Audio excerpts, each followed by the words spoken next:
Welcome to a new edition of the Neon Jazz interview series with jazz big band leader Ed Palermo. This New Yorker took some time to open up about his world of humor and music that he's etched into his lore in jazz.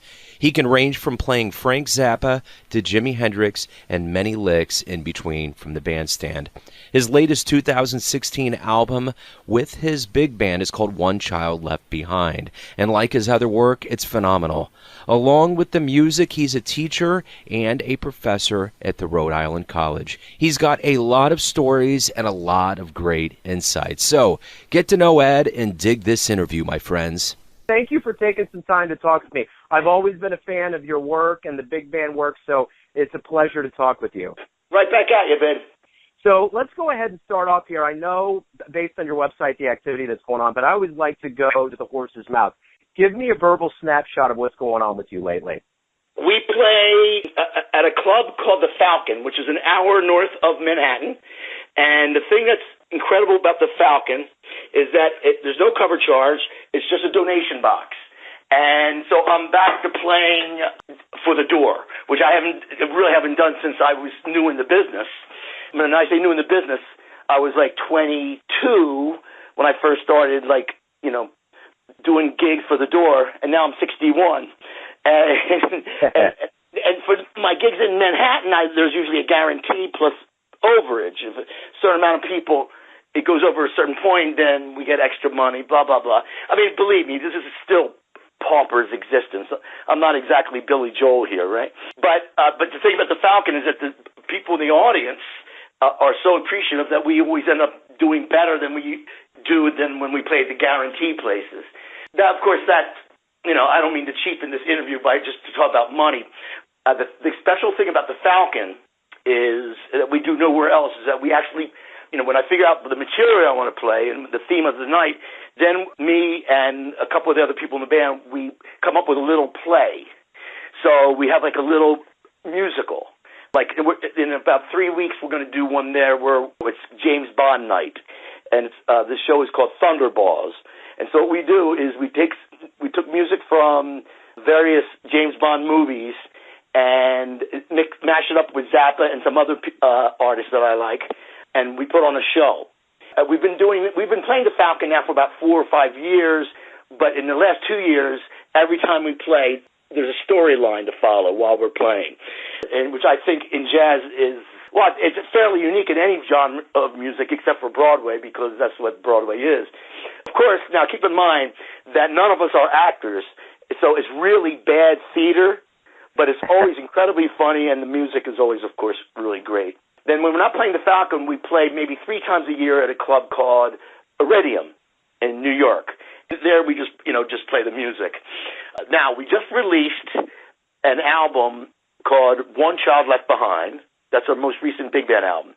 Like half Zappa and the other half other people. I have a couple originals on there. We do a Neil Young song called Harvest Moon. Kiko and the Lavender Moon by Los Lobos, the theme from Scarface. And so that's what we have now. Next year, we're going to release an album of no Zappa, it's just all music from my favorite British bands. And I'm not going to tell you the name of that album because it's so funny that I'm keeping it close to the chest. Everything I do, by the way, is always got to be funny. The album cover is always funny. The theme of the album is always funny. I could never, ever see myself taking myself so seriously that I'll have a picture of me on the cover with a, artist look on his face. That would embarrass the shit out of me. Yeah, I'm just not that type of guy. I don't have a good serious face anyway. So me and the band's humor is all based on self-deprecation, which I like because no one gets hurt with self-deprecation. You know what I'm saying? But the humor aspect of what I do with music is very, very important, and it's front and central. And so there you go. I think that's in a very fast, hyper way that I delivered it. That's what we're doing these days. I love the Oh No Not Jazz cover, man. I mean, when I saw that the first time, I was like, these guys, because there used to be these art guys that did kind of funny, fun art where they'd have like 99 bottles of beer on a wall in a gallery and all these things, and you just don't take it seriously, but they're real badasses at what they do, and that's the great thing. I love that. And also, I'm going to play Cletus Alrightus on my show off One Child Left Behind, so I'm excited to get you guys. You guys have been on the show before, but that's the tune I picked off your new album. And I got to say, Zappa is a real kind of myopic kind of reincarnate in the music world, and I'm very glad to see that a jazz outfit, especially a big band, has embraced it. So before I get to your childhood, talk to me about how much Zappa has influenced your music brain over the years. Oh, well, you know what? I think, number one, I would say the element of surprise. When I first saw Zappa live, it was in 1969. Now, prior to seeing him live, I used to listen to his albums all the time, and it had to grow on me a little bit, because when I first listened to it, it was really, because the stuff was really funny. After, listening to it, to get laughs, I noticed that I was really falling in love with the music that was underneath, particularly talking about the album Absolutely Free. That was Zappa's second album. Okay, then when the third album came out, which was, there was Lumpy Gravy, at the same time he released We're Only In It For The Money. And now I found myself, as I surfed, because I was a surfer, a bad surfer, but a surfer, I found myself, when thinking of the music in my head, found that I was really, really falling in love with songs like The Idiot Bastard Son, Mother People, from We're Only In For The Money, and Oh No from Lumpy Gravy. I found myself not being able to think of hardly any other songs. These were the songs that were going in my brain. And it's funny, because when I look back on it, it's like the same way that a girl may grow on you. You know what I'm saying? Where all of a sudden, you might get along with a girl and you think she's cute and everything, and all of a sudden the feeling just keeps growing and growing. That's the way it was with me with Zappa's music. I just, it was really becoming front and central as far as what I was thinking about all day long.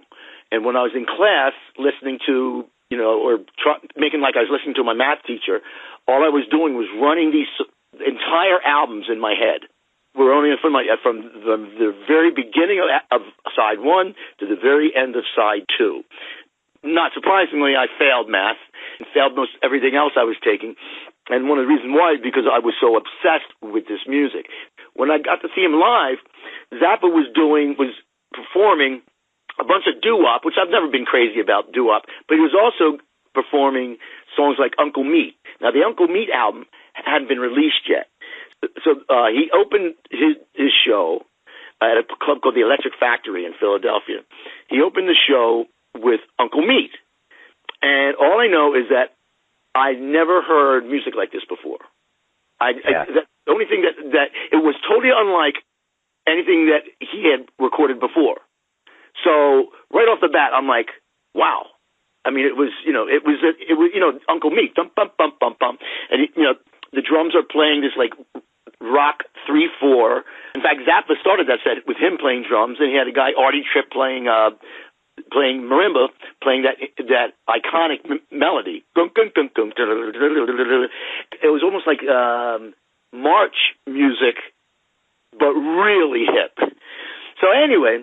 So he does Uncle Meat, and then the rest, at the same time, he had just released his doo-wop album called Reuben and the Jets. So then the rest of the set was pretty much just all the doo-wop stuff, which I never really liked doo-wop that much, and I still kind of don't. I kind of respect it more than I like it.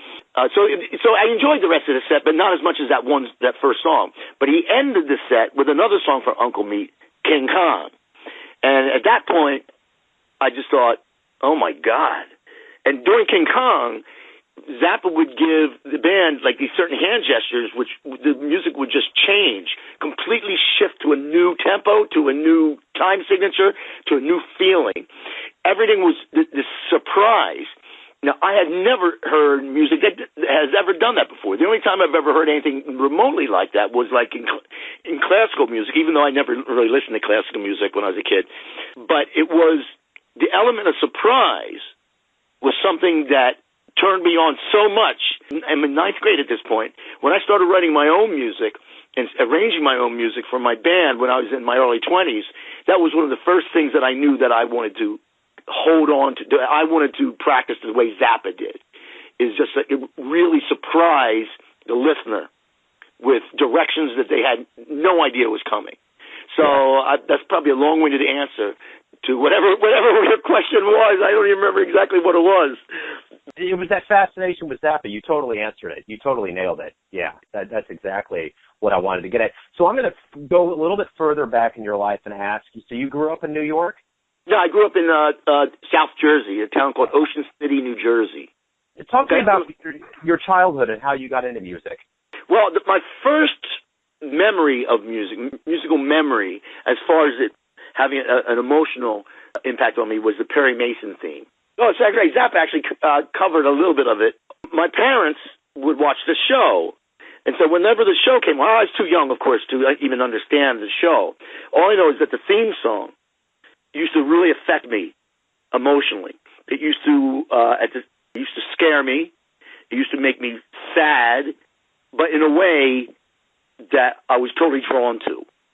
And I just remember in my own childish way thinking to myself, how can music do that to you? You know what I'm saying? Yeah.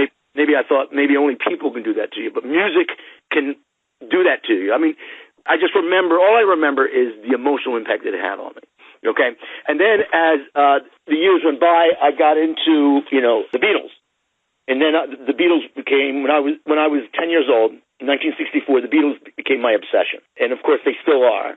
I was ruined to Beatles. And then as time went on, Hendrix came around. That was huge for me. I wasn't listening to any jazz at this point. I was listening to just all my rock and roll heroes. And most of them probably were British. But I was listening to a lot of American blues, like Paul Butterfield, people like that. And then when I got to be in ninth grade, I was old enough to go to Philadelphia to go hear bands with my oldest brother, Nick.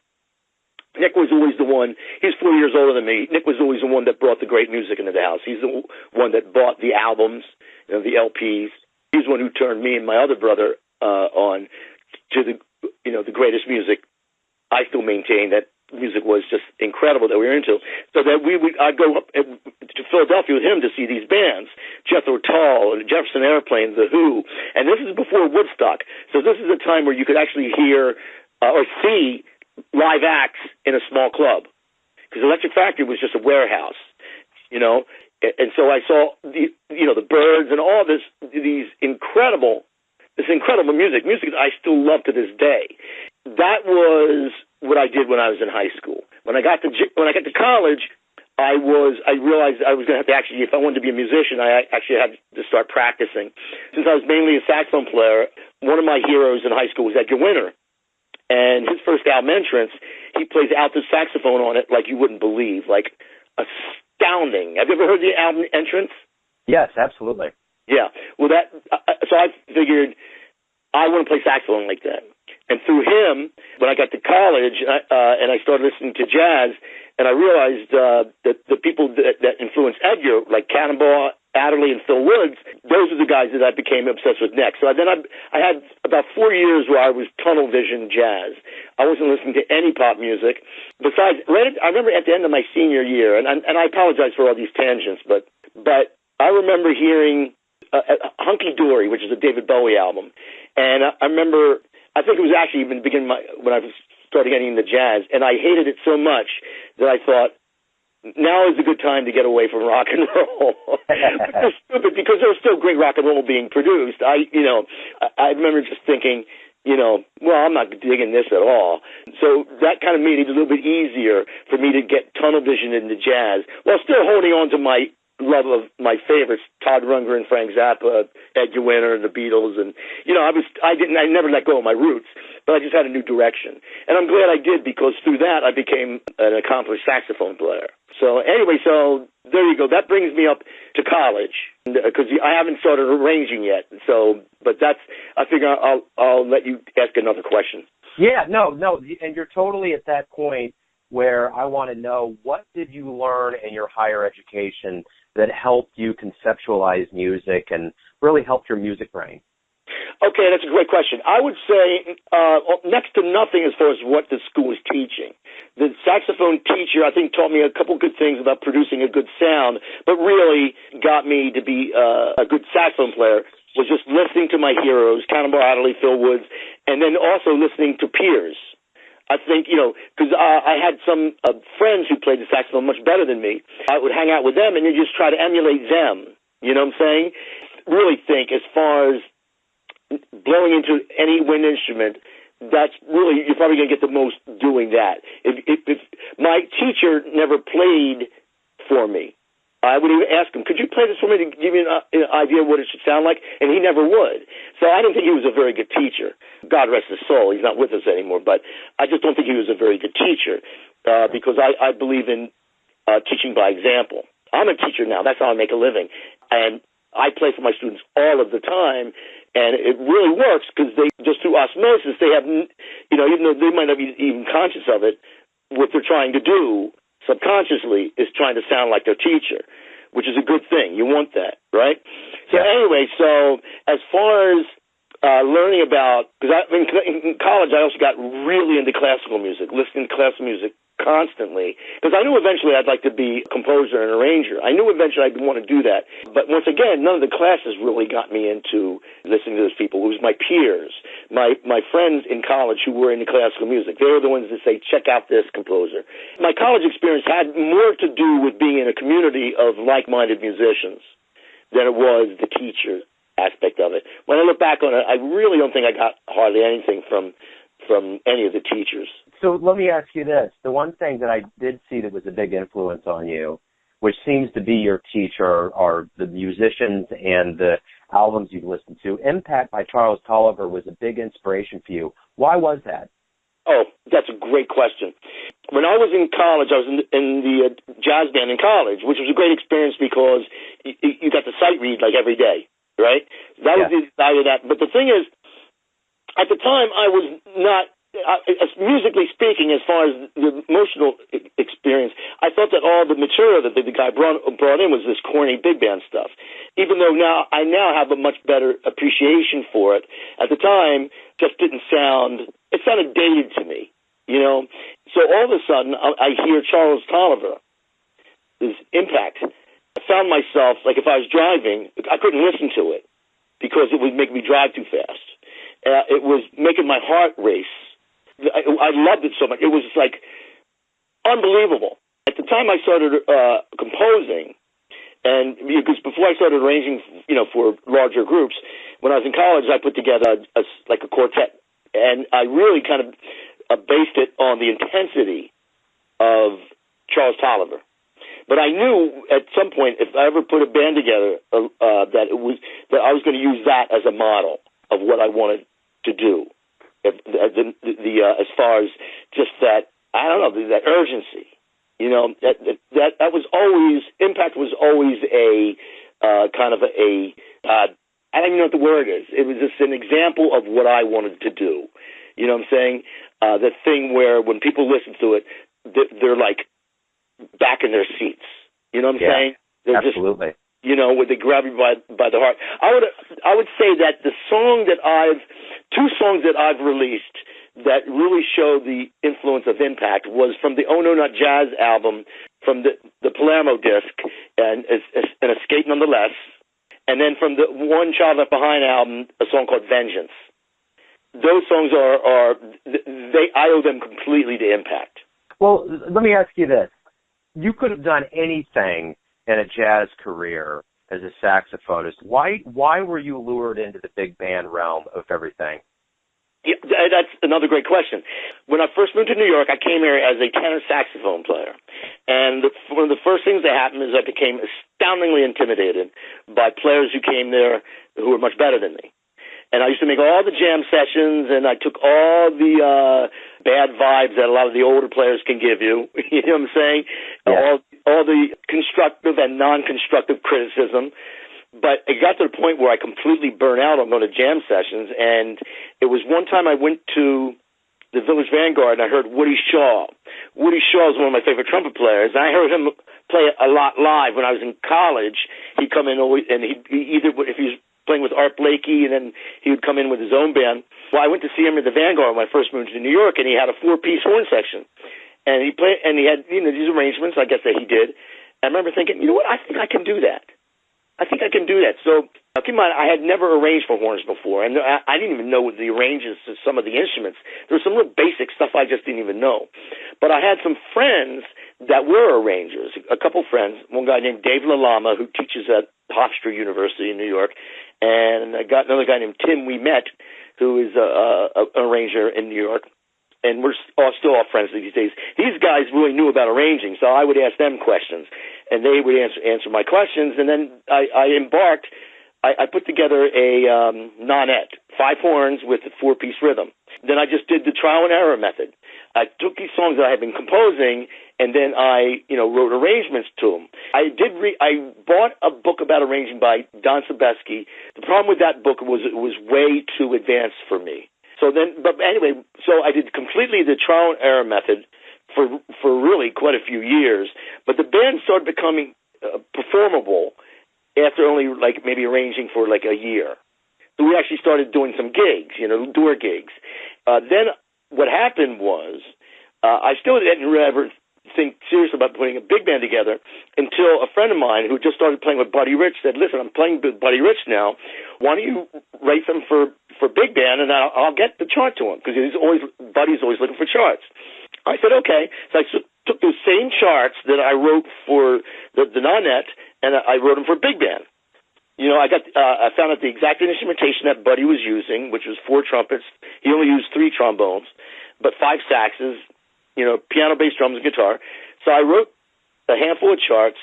Now, at that point, I never got around to getting the charts to Buddy Rich, but I had become obsessed with writing for big band. The guys who had been, running these charts with me, these big band charts, we decided just to become a band. And then I just started becoming obsessed with writing and was still totally the trial and error method. And then we were just, and then leaving out a whole bunch of stuff. Basically, that's the genesis of what I'm doing today. Speaking of, give me a little bit of a history of the band. You've been at it for a long time. What kind of metamorphosis, evolution, so to speak, have you been through with this band over the years? Okay, great question. When we first started, when I was I was only doing original material or songs written by a friend of mine by the name of Bruce Whitcomb, who was a great guitarist and writer. I was arranging his songs and my songs.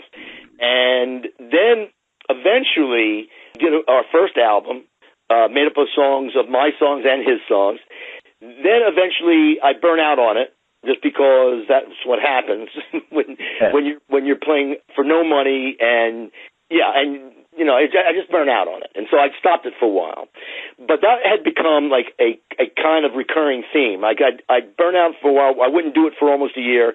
Then I'd miss it so much. I'd write a bunch of new material and start it up again, but with new material. Now, during one of these hiatuses, Mel Lewis from Thad Jones' Mel Lewis Band came to hear us.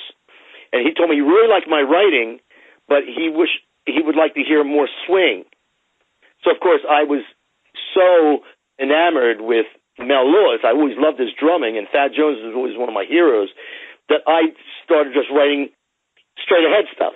So a lot of that material became on my next album, which was 5 years after my first album. That album was called Ping Pong. A lot of the people who liked my first album, which wasn't straight-ahead at all, they were disappointed because they were wondering, now why is Ed doing what everyone else is doing? Just doing straight ahead stuff. So that's one metamorphosis right there. Okay?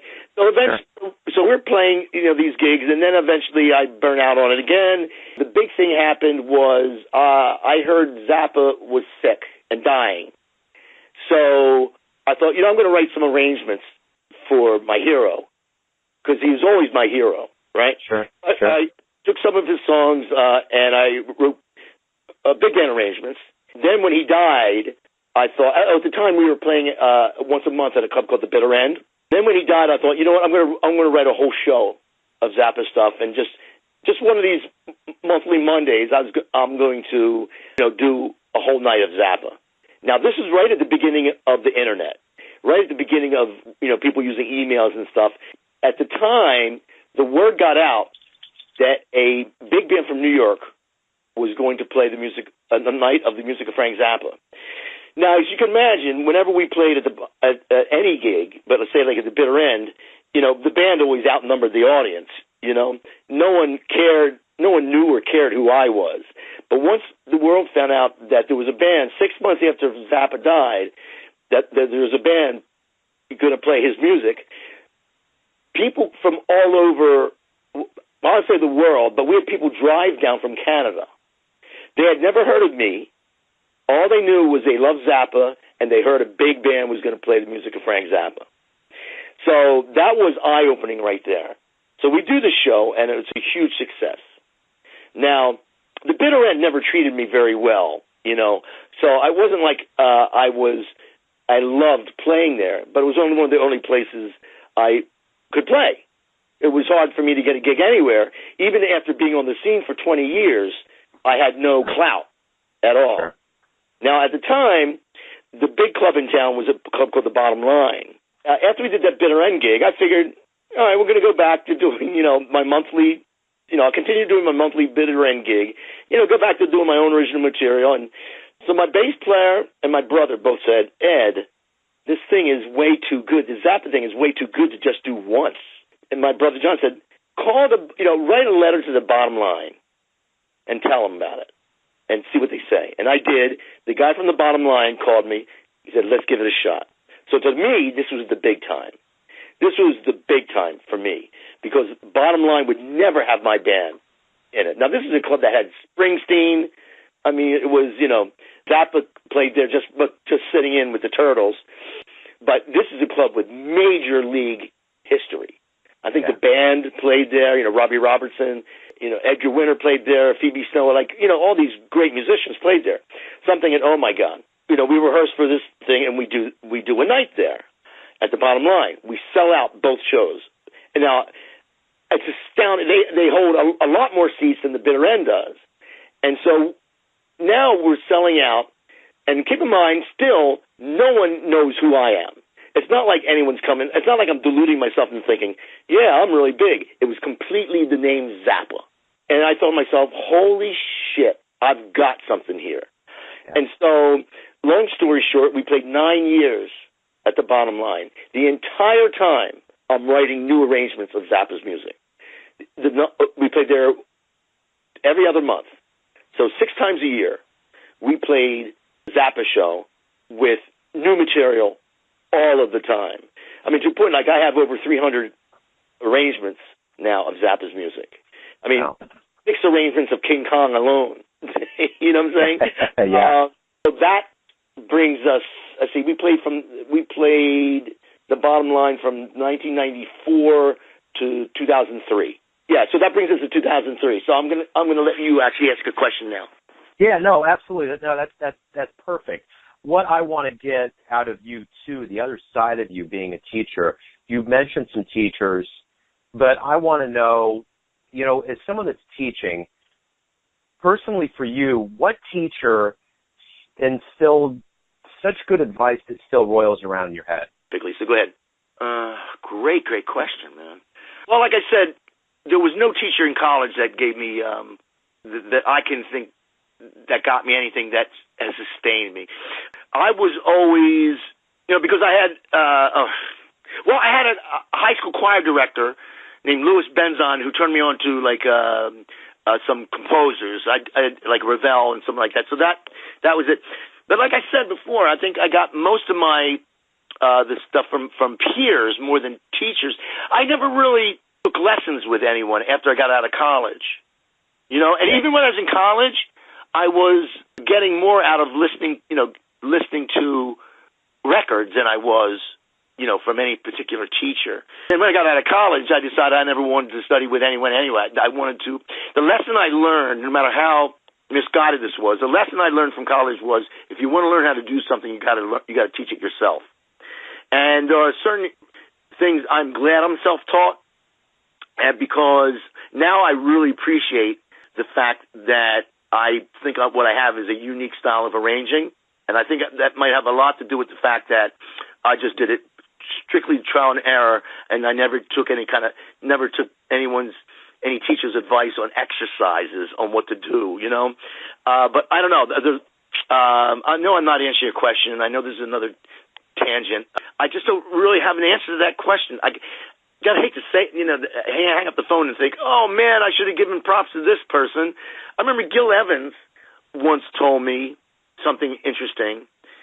He said, and it wasn't so much about music, it was more about life. And he says, when you get to the point in your life when you have a nervous breakdown, because one of the learning things you're going to learn is that the reason why the world is so bad as it is because of poor planning.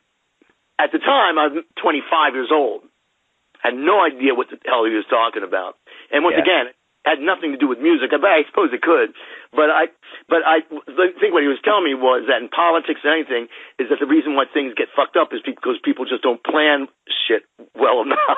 Yeah. So I don't know. I just remember him telling me that. I don't know if that had any effect on me at all, except for when I became 40 years old, I did have a nervous breakdown. But that was more of a chemical imbalance than anything, any kind of external world factor. That was nothing that, just some antidepressants didn't fix up. Yeah, I don't know. That's another tangential non-answer, so I apologize. No, you're nailing it, man. This is what I want. I want to get to the essence of who you are and all of these factors that have gone into who you are today, how they've influenced you. And no, you're nailing it. That's exactly what I'm going for. Absolutely. This is this weaving line of our interview is exactly like getting on the bandstand. It's improv. We're getting to the essence of who Ed is and what your whole emphasis is with this big band. So you're nailing it for sure. Oh, I love it, Joe. Yeah, without a doubt. So let me get to you as a teacher. What is your philosophy, your overriding goal when you're with these kids? What do you want to do? Okay, now that I can answer much better. Because I never started teaching until the early 2000s, and I was subbing for someone, And I figured, Now, at the time, the way I was making a living was playing in wedding bands, arranging for wedding bands. A lot of these wedding bands do Sinatra and stuff, and they have horns and strings, so they would have me transcribe Nelson Riddle, these Sinatra stuff, and, whoever else. So, Tony Bennett, whatever. So I figured, I need some extra money, so I'll drive an hour, up north to a town called Scarsdale, New York. The one thing I noticed on the very first time I subbed for her, that I thought to myself, I love this. I love this. I actually, the one thing I realized that throughout all these years of arranging and playing the horn was that I've amassed an incredible amount of knowledge without even realizing it. I was just playing the horn and just trying to get better at the horn, and I was arranging and just trying to be better as an arranger. But I had no idea that I was accumulating this knowledge that I could impart to kids. And then it became a type of thing where, I was obsessed with it. The girl who I was subbing for, her name was Laura Dreyer, who herself is a great, great saxophone player and flute player. Then I took over some other teacher's position. The kids liked me, and so now I'm like the head of the department. So I've been at the school for about 10 years now. Now, my overriding principle as a teacher of, the saxophone or clarinet is the main thing is hear me play. My joke I say to them, you want to sound like me. You don't want to look like me, but you want to sound like me. That's as far as getting a sound goes. That's what it is. I don't believe in method books. I don't believe in giving a kid a book of scales. Not that there's anything wrong with that. It's just not the way I teach. When I used to study, when I was in grammar school or middle school or whatever, the guy would have this Rubank type book, and I would play an exercise, and if I got it close, he'd check it off on the next one. And then if I got that close, he'd check it off. And, I got nothing out of that. And I realized, no, you want to learn how to play music? We start with playing music. So you learn by learning a song, okay? And so I teach completely by learning songs, no exercises. You learn by doing songs. Now, once you get to learn, you get a certain amount of technique, then, okay, now the songs get a little bit harder. They're going to be more like bebop, Charlie Parker tunes. And now at the same time, you want to learn how to improvise. No theory yet. You're not going to learn theory right off the bat, because that's like teaching a little toddler how to parse sentences and how to, whatever that shit they used to teach in trees of derivation, whatever that crap was in learning English when you're in high school. No, you learn the language of jazz the same way you learned the language that you speak now. You just do it by hearing other people.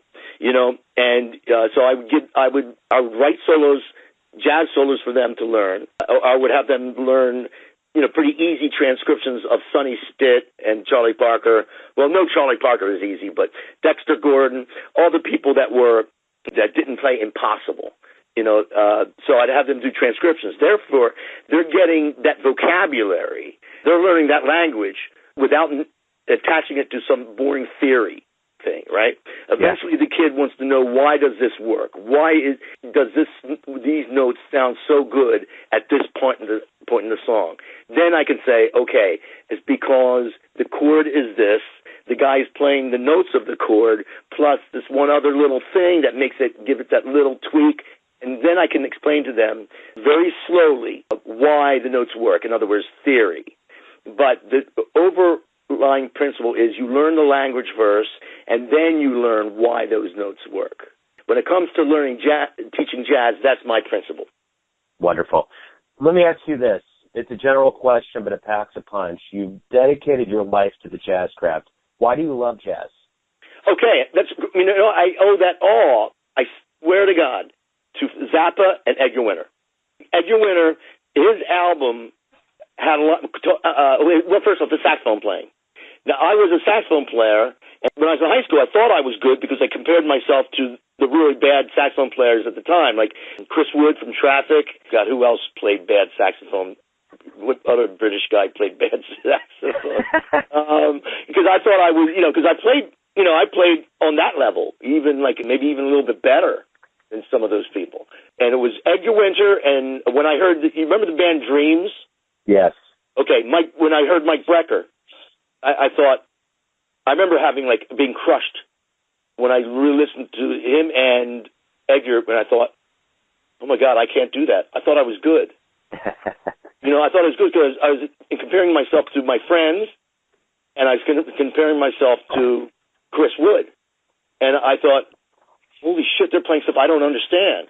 Yeah. So I decided, I definitely want to pursue playing the saxophone. It was because of Edgar Winter I got into, like I said, Cannonball and Phil Woods. And then when I changed the tenor, or I added tenor to my repertoire of saxophones, then I got really into, Mike Brecker and all the other guys who played like Coltrane, with Dave Liebman and Steve Grossman.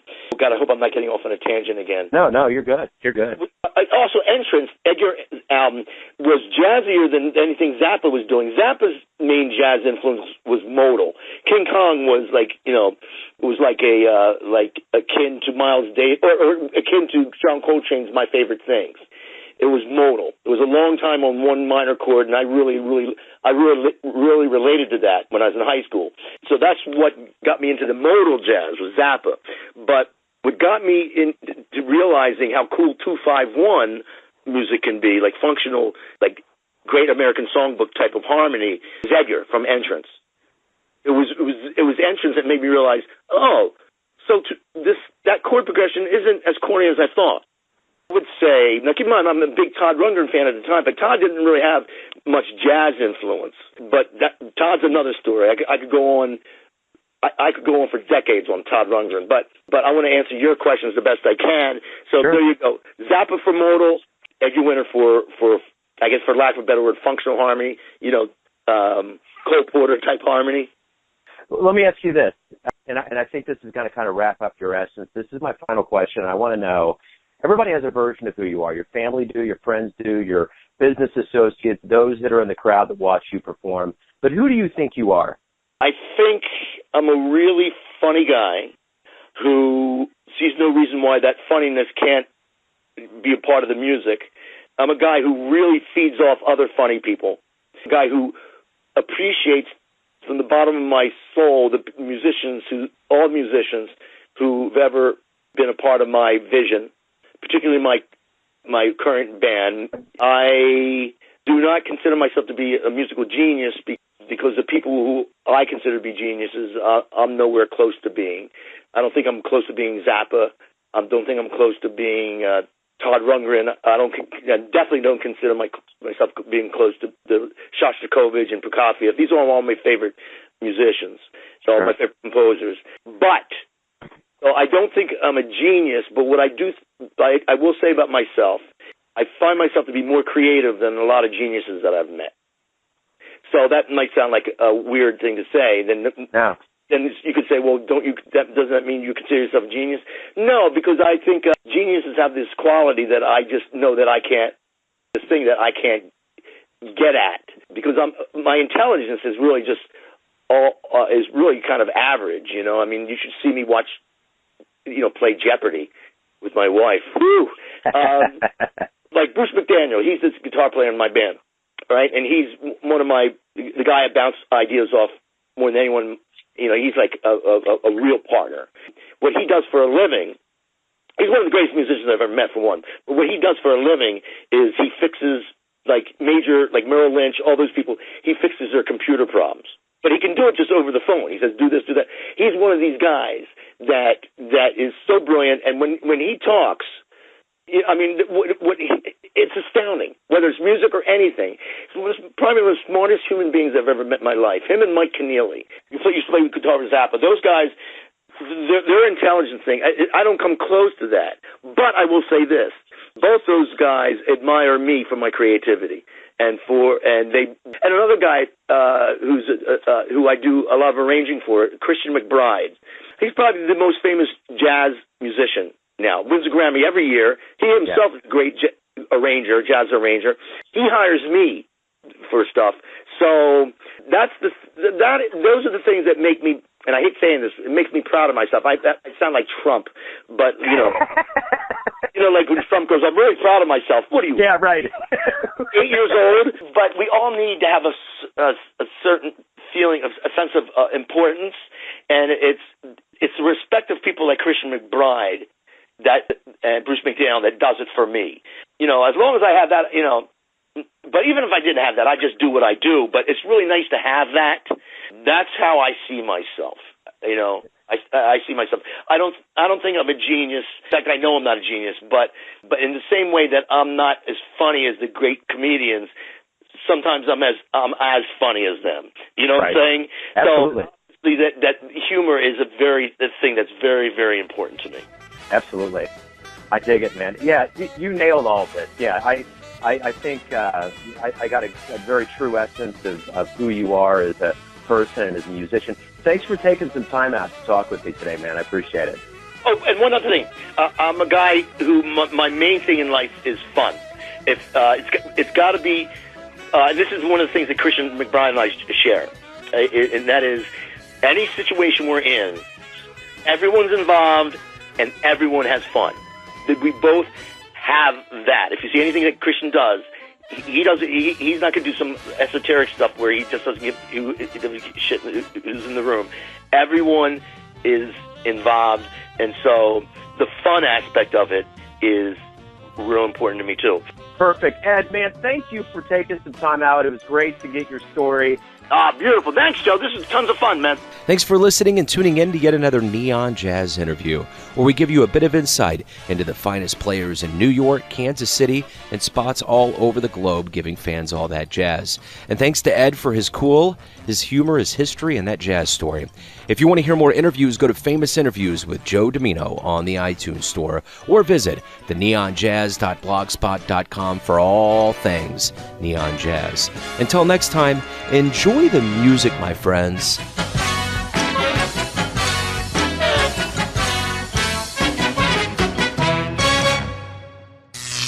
Neon Jazz.